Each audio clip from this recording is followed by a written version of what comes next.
ओम नमः शिवाय। दोस्तों, आपका मेरे चैनल पर स्वागत है। आज मैं आपके लिए संपदा देवी की कथा लेकर आई हूँ।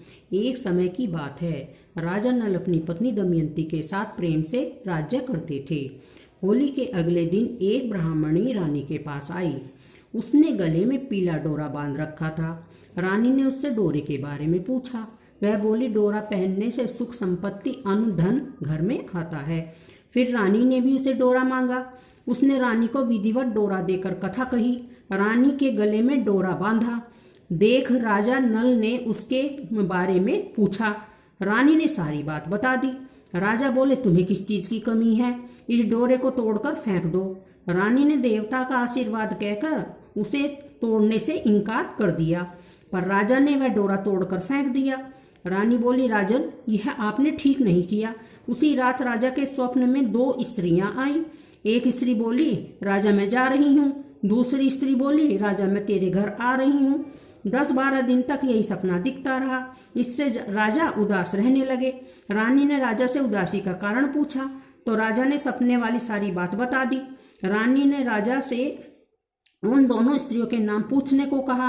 राजा ने सपने में उन दोनों स्त्रियों के नाम पूछे। जो जाने वाली स्त्री ने अपना नाम लक्ष्मी तथा आने वाली स्त्री ने अपना नाम दरिद्रता बताया।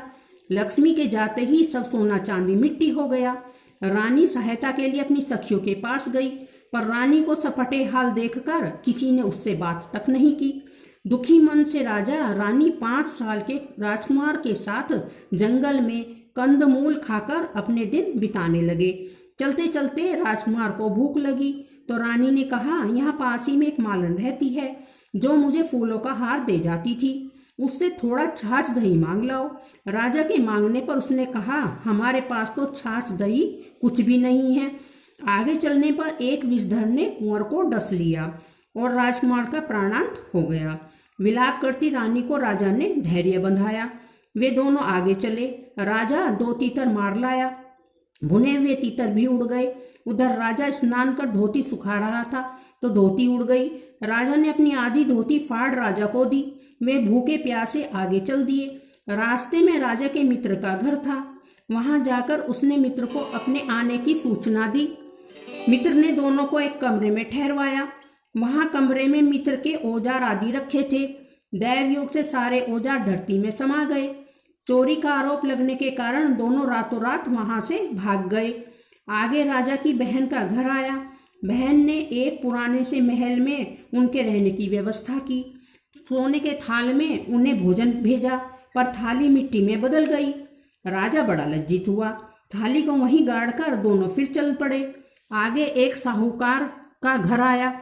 वह साहूकार राजा के राज्य में व्यापार करने जाता था। साहूकार ने भी राजा को ठहरने के लिए पुरानी हवेली में सारी व्यवस्था कर दी। उस हवेली में साहूकार की लड़की का 9 लाख हार टंगा हुआ था। पास ही दीवार पर एक मोर अंकित था। वह मोर ही हार को निगलने लगा। यह देखकर राजा रानी वहां से भी चले गए। अब रानी बोली, किसी के घर जाने के बजाय जंगल में लकड़ी काट कर व बेचकर ही अपना पेट भर लेंगे। रानी की बात से राजा सहमत हो गया। राजा रानी के बाग में जाते ही बाग हरा भरा हो गया। बाग का मालिक भी बहुत प्रसन्न हुआ। उसने देखा वहां एक स्त्री पुरुष सो रहे थे तो वहां जाकर बाग के मालिक से पूछा, तुम कौन हो? राजा बोला, मुसाफिर हैं, मजदूरी की खोज में इधर आए हैं। यदि तुम रखो तो हम मेहनत मजदूरी करके पेट पाल लेंगे। दोनों वहीं नौकरी करने लगे। एक दिन बाग की मालकिन संपदा देवी की कथा सुन डोरा ले रही थी। रानी के पूछने पर उसने बताया कि यह संपदा देवी का डोरा है। रानी ने भी कथा सुनी और डोरा लिया। राजा ने फिर पत्नी से पूछा, यह डोरा कैसा बांधा है? तो रानी बोली, यह वही डोरा है जिसे आपने एक बार तोड़कर फेंक दिया था। उसी के कारण संपदा देवी हम पर नाराज है। रानी फिर बोली, यदि संपदा माँ सच्ची है तो फिर हमारे पहले के दिन लौट आएंगे। उसी रात राजा को फिर सपना आया। एक स्त्री कह रही है, राजा मैं जा रही हूँ, और दूसरी कह रही है, मैं आ रही हूँ। राजा ने दोनों के नाम पूछे तो आने वाली ने अपना नाम लक्ष्मी बताया और जाने वाली ने अपना नाम दरिद्रता बताया। राजा ने लक्ष्मी से पूछा, आप जाओगी तो नहीं?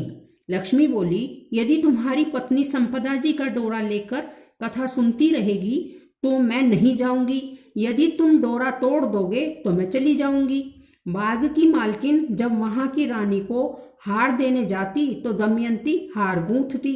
हार देखकर रानी बहुत ही प्रसन्न हुई। उसने पूछा, हार किसने बनाया है?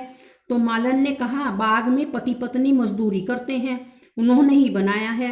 रानी ने मालन को दोनों पर परदेशियों के नाम पूछने को कहा। उन्होंने अपना नाम नल और दमयंती बताया। मालन दोनों से क्षमा याचना करने लगी। राजा ने उनसे कहा, तुम्हारा क्या दोष है? हमारे ही दिन खराब थे। अब दोनों अपने राजमहलों की तरफ चले। रास्ते में साहूकार का घर आया। वह साहूकार के पास गया। साहूकार ने नई हवेली में ठहरने का प्रबंध किया। तो राजा बोला, मैं तो पुरानी हवेली में ही ठहरूंगा। वहां साहूकार ने देखा, दीवार पर चित्रित मोर हार उगल रहा है। साहूकार ने राजा के पैर पकड़ लिए। राजा ने कहा, तुम्हारा कोई दोष नहीं, दिन हमारे ही बुरे थे। आगे बहन के घर गया। बहन ने नए महल में रहने की जिद की। पैरों के नीचे को धरती खोदी तो हीरो से जड़ित थाल वहां से निकल आया। बहन को वह थाल भेंट स्वरूप दिया।